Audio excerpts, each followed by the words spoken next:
Cette semaine, on va dire Bezrat Hashem Parashat Noach. L'histoire de Noach, le tzaddik de la génération. Qu'est-ce que Noach nous enseigne?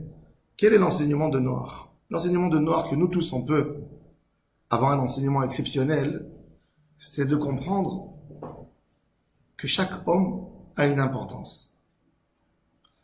Quand quelqu'un il sort, il va le matin, il va à Manhattan, il se met sur une tour et il voit la foule qui est en bas. Il a mal à la tête parce qu'il s'est dit, il y a tellement de monde.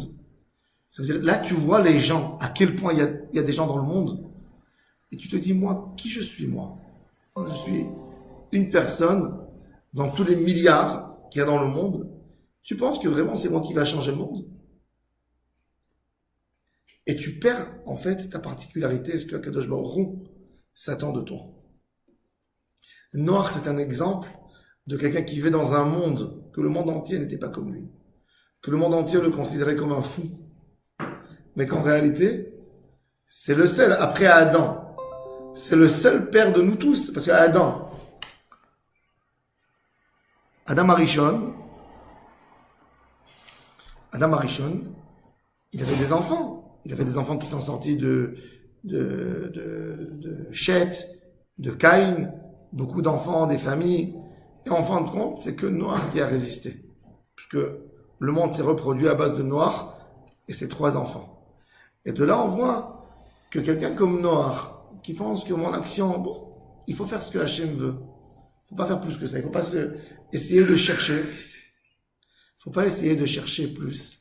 En fin de compte, c'est lui qui a sauvé le monde entier. Ça, c'est le message qu'on a à apprendre de Noach. La avodat Hachem de l'homme ne doit pas être liée à qui que ce soit. Quand tu es dans le Hémet, toi dans un côté du monde et tout le monde de l'autre côté, même si tout le monde te dise c'est pas bon ce que tu fais, tu n'as pas à les écouter.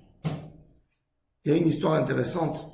Rabbi Yonatan Ebshitz, qui était le rav de Metz, un jour il est sorti dans la rue, il a vu le maire de la ville. Il lui a dit, écoute, je viens d'apprendre dans la Torah que vous avez une règle dans la Torah pour les décisions des juges rabbiniques. Toujours on suit la majorité, n'est-ce pas?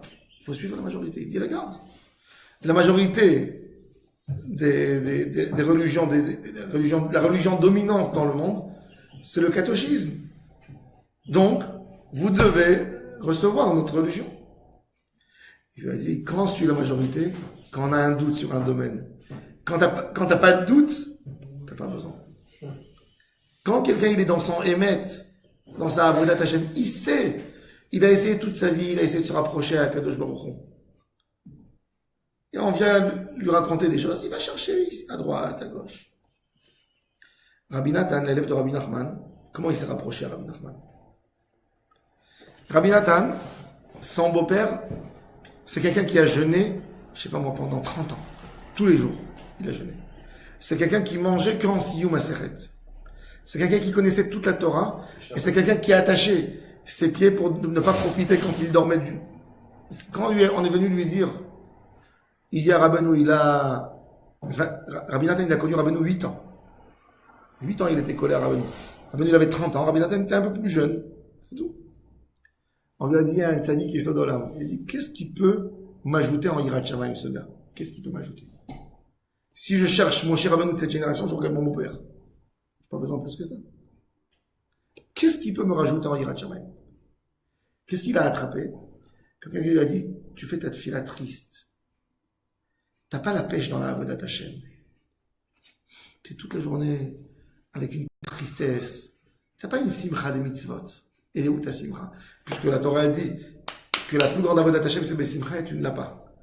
Quand il a entendu ça, il n'était pas orgueilleux. Il a dit je vais aller voir c'est quoi.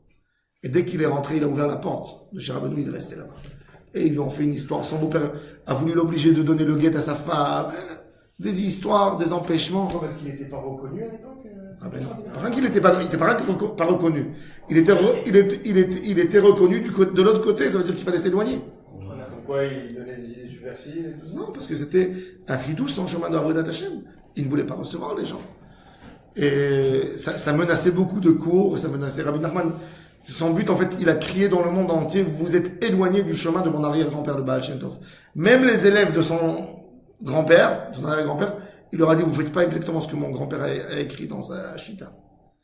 Donc ils étaient contre. Même les Chassidim, dans les Chassidim, ils étaient contre Rabbi Nachman. Et le but, en fait, ça c'est la Avodat Hashem. Quand on est persuadé, quand on est dans notre chemin, quand tu vois que ta tefila, c'est du feu, quand tu vois que tu ressens Hashem dans ta tefila, t'as pas besoin d'aller chercher ailleurs. T'as pas besoin d'avoir peur, d'aller te mettre un doute dans... Il faut savoir que le Yetzer Hara, toute sa avoda sur l'homme, c'est de mettre le doute dans tout. De le perturber. Ce Rav a dit comme ça, ce Rav a dit comme ça. La question, c'est pas qu'est-ce qu'il a dit le Rav, c'est comment tu te sens toi avec Hashem. Fais ce que tu... Essaye d'écouter ta Neshama à toi. Essaye d'écouter ta Neshama, qu'est-ce qu'elle te dit. Essaye de voir ton confort à toi dans la tefila. Tu fais une tefila, tu poses pas des questions après la tefila. Je me sens vraiment que j'ai parlé avec Hashem. Un homme, quand il plie cette filine le matin, quand il plie cette filine, il a fini la prière, il doit se poser une question très simple. Il doit se dire, est-ce que j'ai senti vraiment que je me suis versé à Hashem dans ma prière? C'est ça la question qu'il faut te poser. Quand quelqu'un il se lève d'une étude de Gemara, il doit se poser la question, est-ce que je suis devenu meilleur? Rabbi Nachman il dit, ne cesse pas de faire ça. Pose-toi ces questions tout le temps, tous les jours. Ça, c'est quand quelqu'un il va dans le Hémet. Pour une personne, à Kadosh Baruch Hu, ça vaut le coup pour le monde. Alors tu te dis, mais je vois de la foule qui n'est pas comme moi. Ne t'intéresse pas à la foule. Sois comme Avraham Avinu, qui a découvert Hachem. Même Avraham Avinu, quand il a découvert Hachem, c'est vrai, il n'y avait pas de Avodat Hachem dans le monde, mais il a découvert Hachem par son sechel, pas par une révélation divine, Avraham Avinu, par un effort qu'il a fait pour savoir, je suis dans un monde, quel est mon rôle dans ma vie? Quel est mon rôle dans ma vie? Comme il dit le Ramchal, que ce soit clair, quelle est mon obligation? Quelle est mon obligation? Quel est mon tachlit? Pourquoi j'ai été créé? Pourquoi j'ai été créé? Je t'ai créé pour manger, je t'ai créé pour boire, je t'ai créé pour construire une maison, je t'ai créé pour quoi? Pourquoi? Et il y a des gens qui veulent cacher cette vérité. Ce émet, il fait mal.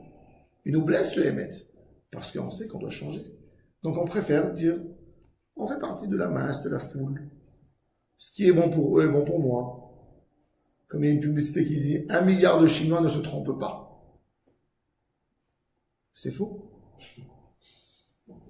La preuve, c'est Avraham Avinu. La preuve, c'est Avraham Avinu.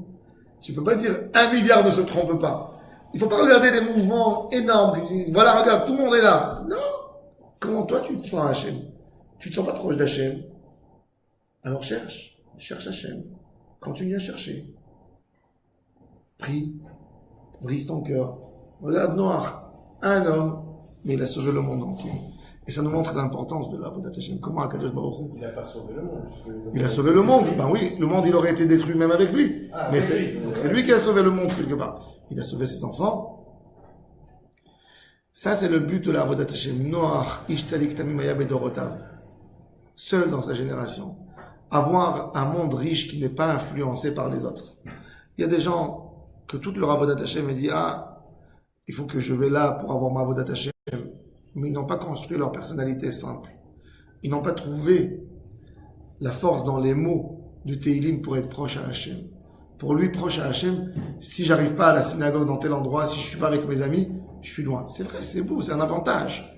Il faut toujours avoir un dibouk raverim pour être proche, pour entendre des dibourim de Yitraskout, même quand tu es t'as de l'angoisse, t'es fatigué, alors ton ami te renforce dans la Avodat Hashem. C'est vrai, ça renforce, ça donne beaucoup de choses dans la Avodat Hashem, je n'ai pas dit. Chas v'shalom, c'est toujours bien. Mais ta Avodat Hashem, elle dépend de ton monde personnel à toi. Comment toi, tu es proche? Quelle Avodat tu as fait toi pour être proche de Kadosh Baruch Hu? Ça, c'est la Avodat Hashem de Noach. Avodat Hashem Pnimiyut. Construire sa personnalité.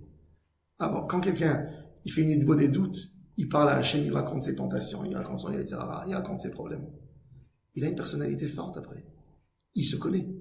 Il se connaît. Il n'est pas dans la foule, il n'est pas dans la masse. Il essaye de s'arrêter et de se concentrer. Où sont ses vrais problèmes? Comment il peut évoluer? Ça, c'est tout le inyan de la Avodat Hashem. Venoach matzachen be'enei Hashem. Le Nessi atren. Le chen, c'est maintenant trinam. Akadosh Baruch Hu, presque qu'il te donne, c'est un cadeau. Comme Hashem, il voit que tu fais l'effort. Il voit que tu fais l'effort. Il voit que tu fais l'effort pour essayer de se rapprocher à Kadosh Baruch Hu. Donc il ne faut pas lâcher ce point d'essayer toujours de se poser la question où je trouve le goût dans ma Avodat Hashem. Être toujours affamé de proximité à Hashem. Que le cœur ne cesse pas de brûler pour Hashem. Quand on est trop calme avec notre vie là, notre vie devient un rituel, c'est la maladie la plus horrible. Ce qui détruit tout. Un homme, il ne se plaît pas dans son couple, il dit, je suis plus amoureux. Il y a des gens qui décident de défaire toute l'histoire. Pourquoi? Parce qu'il dit, je n'ai aucun problème, ma femme est très gentille, tout va bien, mais je suis plus amoureux. C'est-à-dire que ce problème, il est beaucoup plus grave que tout. Imagine-toi quand c'est avec Hachem. Il y a des gens qui ont été amoureux d'Hachem 1 an au moment de leur teshuva, après ça y est, ils ont arrêté. Ils vivent une vie de 70 ans sans être amoureux d'Hachem. C'est horrible. C'est horrible de faire des mitzvot comme ça. C'est horrible. Oui, ils se détachent complètement. Ils font même plus de mitzvot. Non, ils font des mitzvot, mais ils font parce que c'est devenu un rituel. C'est mieux qu'ailleurs. Et ça,